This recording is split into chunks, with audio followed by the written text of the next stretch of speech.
I love storytelling, okay? No better stories than to tell than the stories that are in the Bible. Awesome stories. Juicy stories. Huh? Yes. And so we're going to go to the Old Testament on tonight. And I'm going to start at 1 Samuel. Oh, no, not start. I'm going to stay. Start and stay in 1 Samuel, the 17th chapter. The 17th chapter. Familiar story. But I'm going to put a leadership, entrepreneur, agent of change, kingdom impactors, influencers in this earth for the advancement of God's kingdom. I'm going to put that spin on it for those of you that know there is more for you, that there is more for you to do, that you are called to more. Yes, and you're playing small, but you know you need to be playing big. So basically, David, let me just give you a little bit of history. He's a shepherd boy. He works in the field and he guards, he watches, he tends to the sheep. And many of us will say, oh, that's not really a big job. You know, he's just doing what his dad has told him to do. He's working in his dad's farm. He's working in his dad's field. And many of us have achieved some levels of success. And we're doing things that we thought we would do. We went to school, we got a degree, or we're working a 9 to 5. We got us a good job. We get some decent pay. And so we come home and we make dinner for our children or our husbands. And we lay down, we watch a little bit of TV, we bathe up for the night, and then guess what? We get right back up to do that same routine. And for some of us, it's the same thing, And that's how it was for David. He was working in the field. He was watching the sheep, and he was tending to them and making sure that they didn't stray away, making sure no wolves or foxes or anyone got in the gate to devour the sheep. But this day, I was going to act like I was at church. Somebody say this day, or just type it in, this day. Because God has a day. If you just be faithful over the little bit or the few things that you are doing, God wants to make you ruler over so much more. God doesn't want you to continue to play small. And for some of you might say, well, Lady D, you don't understand. I do some really big things now. Girl, honey, mister, you think you playing big now. What God has for you is much bigger than you could ever imagine. Where you are right now is not your biggest playground. This day, where you're playing right now is not your biggest court. What you're doing right now is not your biggest job. It's not your grandest hour. It's not your finest time. Oh my goodness. How many of you all believe that God has something bigger? God has something greater. God has something better for you. Keep tending those sheep. Keep working that job. Keep being on time. Keep being polite. Keep being available. Keep doing those things that you might say, oh, somebody might call you a flunky, and somebody might call you, oh, you just running up behind somebody. Oh, you just trying to get brownie points. Oh, no, I'm trying to be faithful as unto the Lord, right? In all that I do and all that I say and everything that I present to my supervisor, to my boss, however I operate on my job, whatever that is, I do it as unto the Lord, not unto man, but unto God. Because one day, this day, God's going to put you in the right place at the right time for your big bang moments. So here we go. Shepherd boy who's always in the field, always watching the sheep. Now he's being asked to shift his job, right? Come out from the sheep field. And what I want you to do is I want you to take some cheese and crackers, some bread and some butter, right? Some drink, and take it to your brothers who are fighting in the field or on the war zone with Saul. And I want you to take them some refreshment, something to eat. And for some of us will say, well, that's not what I do. And that's not what I've been called to. And that's beneath me. You know, this, that, and the other. No. Hush. And make the shift, because you don't know. Sometimes God will have to pull you back to spring you forward. I'm going to say it again. Sometimes God will have to pull you back to spring you forward. Just like an arrow put inside a bow. Sometimes the bow, not sometimes, all the time, the bow has to be pulled back so that it could launch, that it could propel to its next level. So stop fussing, stop moaning, stop groaning, stop complaining because your job title has shifted, or maybe you're not doing the things that you used to do, or maybe it doesn't look as grand as it was. My children have a trampoline out in the back. And when they were little, they're too big now to be on a trampoline. But when they were younger, it was the weight of them that would bounce them down. Right? It would push the trampoline down. But then when the bounce back, somebody type in bounce back. God got a bounce back for you. Come on, somebody. God got a bounce back. All I need you to do is go down just a little bit on that trampoline. Don't worry about going down, because you're going down means the more you go deeper, the higher you come. The more you go deeper down, you know, and you say, well, people not doing me right, people not giving me the right pay, people not honoring my gift, people not celebrating me. Come on, somebody. People are not realizing who God has called me to be. It don't matter what people do or do not realize about you. The only person that needs to have the realization of who you are is you and God. God already knows who you are, your capabilities, your abilities, your talents, your gifts, your weaknesses, and your strengths. Now it's for you to recognize. Oh my goodness. Now it's for you to recognize that no matter how low people take you and no matter how low you go, the lower I go, the greater I jump. The lower I go, the greater I bounce back, the greater I lift up, the greater I come back. Oh my goodness. Stop worrying about what people around you are doing, how they're holding you down. Ain't nobody holding you down. Down is the best place for a spring up. Going down is the best place to be for the spring up, for the bounce back. So David, come out from the sheep. We want you to just go deliver meals, just deliver lunches today. This is the day that the Lord has made, and I will rejoice and be glad in it.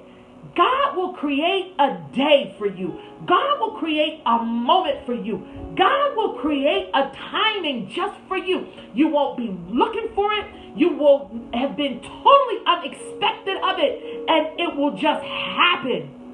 It will happen because this was a day that was created for your propelling, for you to show up big, because everybody's been watching you play small. I got to get on in this story. So he says, go ahead, take them the lunches. David doesn't moan and groan about it. David gets the lunches, and what the Bible says is he does it quickly. He does it quickly. And I want to stay right there. Matter of fact, I'm going to come and park right there after I move up a little bit. But David moves quickly. And what he does is he gets someone and he assigns them over his sheep. He packs up whatever he needs and he moves on into his next assignment, right? And that's delivering lunches. It wasn't a demotion. It's the move for his promotion. Oh my goodness. It wasn't a demotion. It's the next move for his promotion. Sometimes God got to move you from where you are because the place where you are, you can't be seen. Oh my God. I'm going to say it again. will move you from where you are, because where you are, you can't be seen. Woo! My. Nobody's out there in the shepherd field with David. Nobody's out there watching him tend to his sheep. Nobody's out there watching him in the midnight hour as he's warding off the wolves and the foxes. But God moves him from a place of obscurity into a place of notoriety. I'm going to say it again. God moves him from a place of obscurity into a place of notoriety. All he thinks he's doing is going to deliver lunches. But this is going to be David's finest hour. Oh my goodness. So he goes there. So let me show you something. So 3 things that people will try to do to you when God is moving you to where he wants you to play big. It's time for you to get off the bench. And now the coach says, I'm putting you in the game. I'm putting you in the game. Yes. Woo! My. So verse 28. I'm going to jump down. So y'all know that he goes there and the Philistines are out there and they're tormenting them and they're going back and forth. But verse 28 says, now Eliab, which was one of the eldest brothers, heard when he spoke to the men, meaning David, and Eliab's anger was kindled against David, and he said, why have you come down? And with whom have you come down? And with whom have you left those few sheep? Those few sheep. Oh my gosh. In the wilderness. I know your presumption and the evilness of your heart, for you have come to see the battle. People will always try to diminish, demean, condescend, bring you down. It's like when David showed up, Eliab, his eldest brother, he gets angry. He says, what are you doing down here? Why don't you go back and tend to your sheep? Why don't you go back and do... People don't want to see you play big. People don't want to see you get large. Large in God. Enlarge my territory. People say that they're your friends. People say that they're your fans. People say that they're behind you. But when you're on their level, they're okay with you. But the moment you leave their level and you go up a little bit higher, what you doing up here? You ain't got no business up here. You ain't got no degree. You ain't that intelligent. You didn't even graduate high school. I remember when you was this. I remember when you used to do this. You ain't got no business doing nothing great for God. God ain't going to use you. God ain't going to bless you. I don't think God's going to open doors for you like that. I don't see how that's going to happen. Not from where you come from. Not from the side of town you was born in. Not from the way you act. Not from the attitude you got. Not from the color of your skin. Oh my goodness. First thing you got to realize is that people will put negativity. People will put negativity into you when you finally get yourself together, knowing you're going ready to play big, knowing you're getting ready to enlarge your territory. Somebody's going to always come. The enemy is going to make sure that you don't show up in a big way. He'll cause an older brother, a mother, a father, a mentor, somebody that was over you to bring and crush your dreams. Bring and crush your momentum. Bring to try to slow up the quickness that you had in trying to. I see you, Robert Miles. Yes, I do. I see you. Come on. And people will do that, just like his eldest brother. Instead of greeting him and saying, I'm so glad you're here with us. I'm so glad you moved to the next level with us. I'm so glad to see you doing bigger and better things. No, that's not how Eliab responded. But let me tell you what David says. This is how David comes back. David says to him, what have I done now? Oh my goodness. What have I done now? What is not but a word? And he turned away from him toward another and spoke in the same way, and the people answered him again as well. David's like, all I'm trying to do is be me. All I'm trying to do is be helpful. All I'm trying to do is be a blessing. All I'm trying to do is take my family to the next level. All I'm trying to do is shift myself out of the place of poverty. All I'm trying to do is lead other people into another place of knowing and understanding that God has more. And because of that, you will get attacked. I'm talking to my leaders. I'm talking to my kingdom movers and shakers, my influencers and my impactors. Yes, there are days where you will feel like it's not worth it. Yes, there are days where you will feel like nobody's appreciating just the love that you have, just the fact that you want to help them do more. You want to help them do better. But do not let that distract you from the moment that you are in the timing that God has placed you in the season that you're about to walk into. The enemy is just trying to put you back in a place where you start second guessing yourself. Oh, my. Saying, oh, maybe I should just go back to the field. Maybe I should just keep playing small. Maybe I should just stay right where I am. Maybe I shouldn't try nothing big. Maybe I shouldn't try nothing great. You know, I'm not really that smart. No, I didn't get caught. And now you're repeating the very things you heard them say about you. Now you're repeating them back to yourself. Whoo, my. So that's the first thing that'll happen to you as you're about to walk into your new, as you're about to walk into your next, as you're about to walk into your greater, as you are about to walk into your better. These things will come. These things will happen. These people will show up. And guess what? Eliab wasn't a stranger. He wasn't a hater. He wasn't somebody that didn't know David. He was David's older brother.